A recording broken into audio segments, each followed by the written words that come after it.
Nagpasaklolo sa NBI ang kapuso comedian na si Poc Wang matapos umanong gamitin sa pang-scam ang lokasyon ng kanyang bahay sa Antipolo. Sunod-sunod daw umano ang kumakatok at nagsasabing address niya ang nirentahan nilang staycation resort. Narito ang aking pagtutok.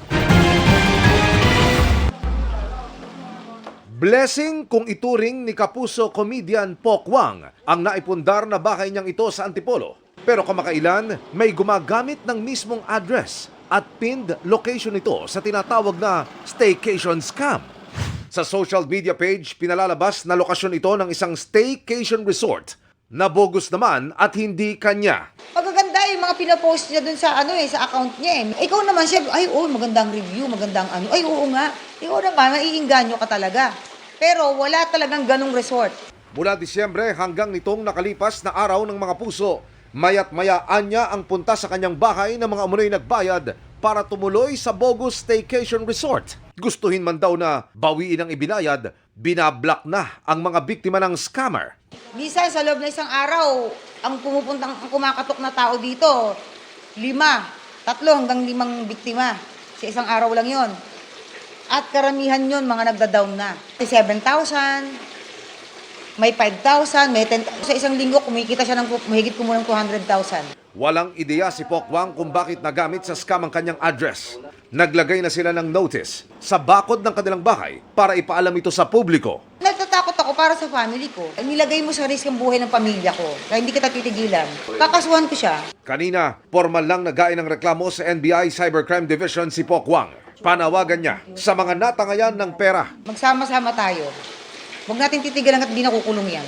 Ang NBI nagpaalala sa publiko para hindi mabiktima lalo't patok ang staycation ngayon. Kailangan mag-book sila sa regulated platforms natin. Since they are regulated by our government agencies, nakakasigurado po tayo na mabubook natin. Secondly po, mag-ocular to make sure that the owner legally allowed by the owner po. Para sa GMA Integrated News, Emil Sumangil, nakatutok 24 oras. Pinagpapaliwanag ng Land Transportation Office ang mga may-ari ng jeepney at dump truck na sangkot sa bangga ang ikinasugat ng 11 sa Antipolo City. Nitong Sabado, nag-overshoot sa kabilang lane ang jeepney at bumangga sa kasalubong na truck sa kurbadang bahagi ng Sumulong Highway. Nadali naman ang truck kaya tumagilid ang isang tricycle. 3 ang sugatan. 3 sa sugatan ay sakay nito habang 8 ay sakay ng jeepney. Ayon sa investigasyon, nakatulog umano ang driver ng jeepney na nawasak ang harapan. Iniutos na ng LTO sa mga may-ari ng jeepney at truck na isuko ang kanilang mga driver. Sinampahan na ng reklamong reckless driving ang driver ng jeepney. Posibleng madelay o maantala ang ilang mass transpo project dahil sa budget cut o dahil sa issue ng right-of-way. Ayon sa bagong Transportation Secretary, may mga sinita rin siya nang mag-commute kanina gamit ang EDSA busway. Nakatutok si Joseph Moro. Tulad ng pangako niya, pagka-point sa kanya, nag-commute si bagong Transportation Secretary Vince Dizon. At nang sumakay siya sa EDSA bus carousel mula Ortigas hanggang sa monumento sa Caloocan, napunan niya ang mga sira-umunong mga elevator, mga nakaharang na railing sa babaan ng mga pasahero at mga sirang orasan. Ginawa niya ito matapos ang turnover ceremony sa DOTR kaninang umaga. Sa malalaking proyektong pang-commuter na minana ni Transportation Secretary Vince Dizon kay dating Secretary Jaime Bautista sa turnover kanina, pinakamarami pang dapat tapusin ng North-South Commuter Railway o NSCR na tatakbo mula Laguna hanggang Pampanga at ang Metro Manila Subway Project mula Valenzuela hanggang Naiya at Bikutan. Sa datos ng DOTR, wala pang 30% ang naitatayong struktura sa NSCR habang wala pang 20% ang sa Metro Manila Subway. Target sana yung partial operability o yung pagpapatakbo ng ilang bahagi nitong Metro Manila Subway at yung North-South Commuter Railway Project sa taong 2028. Pero tila nalalagay na yan sa alanganin dahil sa ilang problema sa budget at mga legal na issue.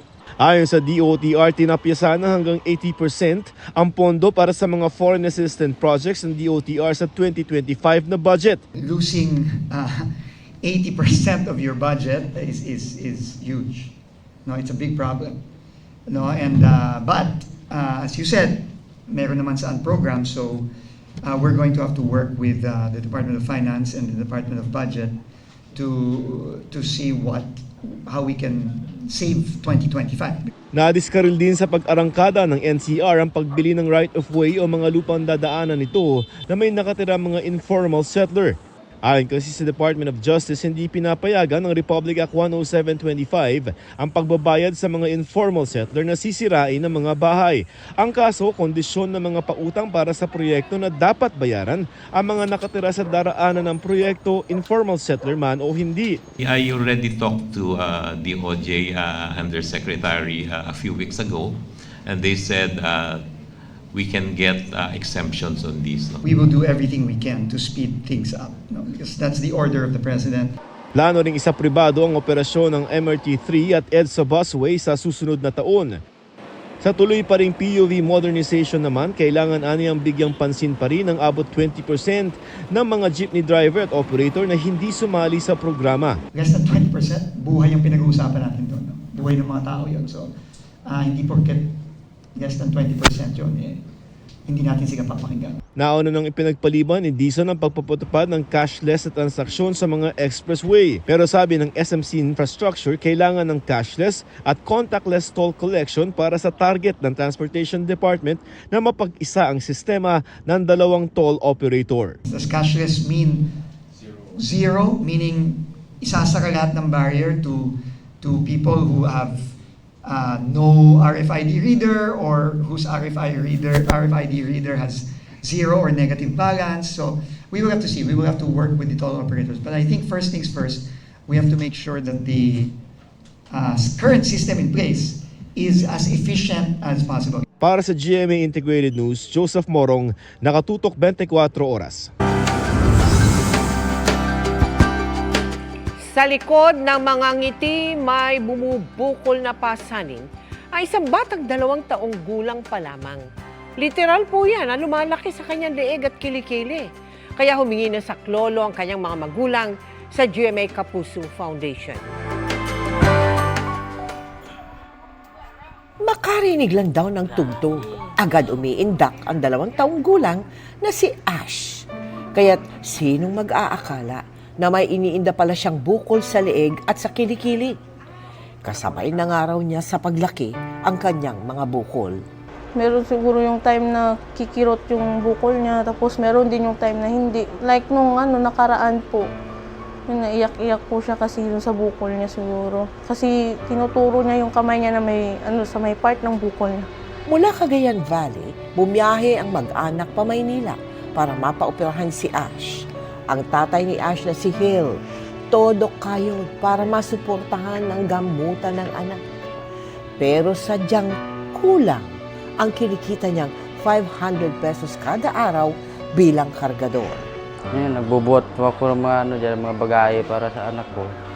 Luluding ako sa ibang tracking yan para magkaroon ng pera, matustusan na balik-balik pamasahe sa ospital. Kaya lumapit sila sa GMA Kapuso Foundation. At agad naman nating ipinasuri si Ash sa isang pediatric surgeon. Yung diagnosis namin ay cystic hygroma. Abnormality ito ng pag-develop ng kulani or lymph nodes, no? So imbis na maging kulani na maliliit, no, siya ay lumaki at naging cystic. So dalawa po ang treatment ngayon ng cystic hygroma.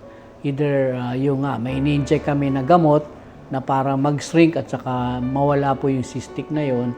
O ang pangalawa po, talagang aalisin na namin by surgery. Mga kapuso, sana'y matulungan po natin si Ash sa kanyang operasyon. Humingi po ko ng tulong na maoperahan na po sa si baby. At sa mga nais tumulong, maaaring magdeposito sa aming mga bank account o magpadala sa Cebuana Luwalier. Pwede ring online via GCash, Shopee, Lazada at Globe Rewards. Hindi makapag-renew ng rehistro ng sasakyan ng isang babae sa Muntinlupa City dahil nairehistro na umano ito sa Tabaco Albay. Pareho ng plaka, ibang impormasyon ng mga dokumento liban sa klase nito. Idinulog niya yan sa inyong Kapuso Action Man. Magpaparenew raw sana ng rehistro ng sasakyan sa Land Transportation Office sa Muntinlupa si Christine noong 23 nitong Enero. pero hindi siya pinayagang magparehistro dahil sabi ng LTO, may nagrehistro ng sasakyan niya sa Tabaco Albay noong ika-6 ng parehong buwan. Nang nakipag-ugnayan sa LTO sa Tabaco Albay, nakumpirmang pagkakakilanlan niya at official receipt, Certificate of Registration o ORCR ng kanyang sasakyan ang naipasa for registration. Iba raw ang klase ng sasakyan pero pareho ang kanilang plaka. Ganyan din sa ipinasang emission test mula sa Legazpi, nagkaiba lang sa larawan ng sasakyan. Dumulog ang inyong kapuso action man sa LTO Region 5. Paliwanag ng Office of the Regional Director. Kompleto ang mga dokumentong ipinasa sa Tabaco District Office at isinailalim ito sa standard registration process. Wala raw silang nakitang problema kaya naproseso ng kanilang district office ang renewal ng rehistro ng sasakyan. Masusing inimbestigahan ng LTO ang duplicate registration. Katuwang ang PNP Highway Patrol Group at iba pang ahensya. Paano ho nangyayari ang identity theft sa ganitong klase ng mga problema po?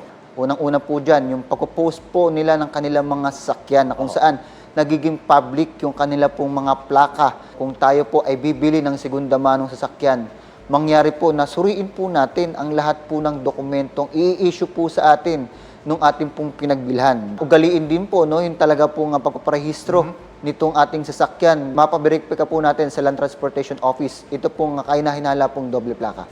Aktibong tinetrace ang individual na nakatransaksyon ng LTO. Makarang idulog ng Kapuso Action Man ang problema, nakansela na ng LTO Central Office Management Information Division nitong Pebrero ang maling renewal registration. Lubos na nagpapasalamat si Christine lalo't maaari na niyang maiparehistro ang kanyang sasakyan sa Muntinlupa. Mission accomplished tayo mga kapuso. Para sa inyong mga sumbong, ipadala nyo lamang sa Kapuso Action Man Facebook page. Dahil sa anumang reklamo, pang-aabuso o katiwalian, tiyak may katapat na aksyon sa inyong Kapuso Action Man. Napag-usapan ang pagpapatibay ng kooperasyon ng Japan at Pilipinas sa gitna ng hamon sa Indo-Pacific region sa pagbisita ng Defense Minister ng Japan sa Pilipinas. Nag-courtesy call si Japanese Defense Minister Nakatani Gen kay Pangulong Marcos kung saan sinabi ng Pangulo na umaasa siyang mapapalakas pa ang ugnayan ng dalawang bansa.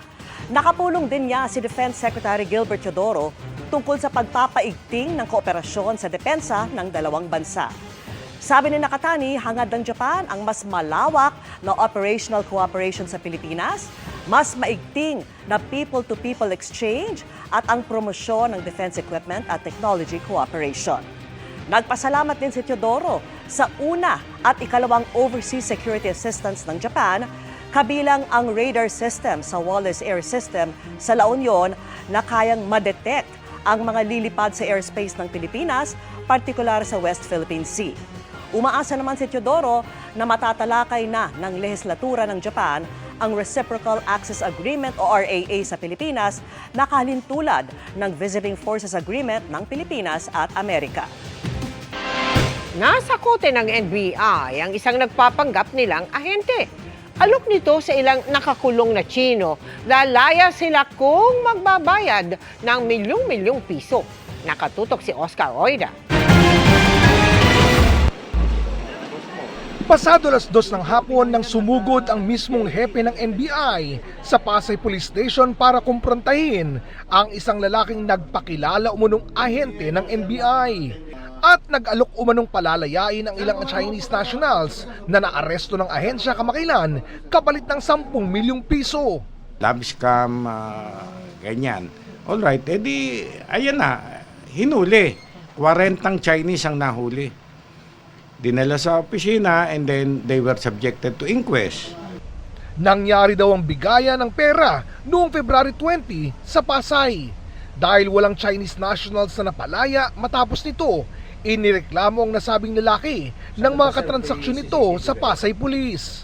Dahil sa yung hininga niya, yung Chinese ay nagalit dahil kulong lahat yung mga tao niya, nireklamo siya dito sa Pasay Police. Ang Pasay Police na conduct ng entrapment. Depensa ng suspect, hindi naman daw siya nagpakilalang NBI.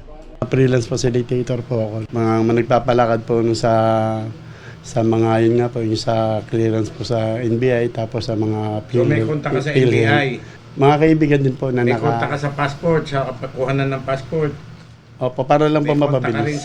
Hindi rin daw 10 milyong piso, kundi 3 milyong piso lang daw ang natanggap niya at 1 milyong piso na lang ang natira. Asan na yung 3 milyon? Yun lang po yung matera. Nasaan na napunta? Sa laro lang po, sir, sa casino. Nasa kustodiya ng Pasay Police ang suspect at naharap sa mga kasong estafa at usurpation of authority.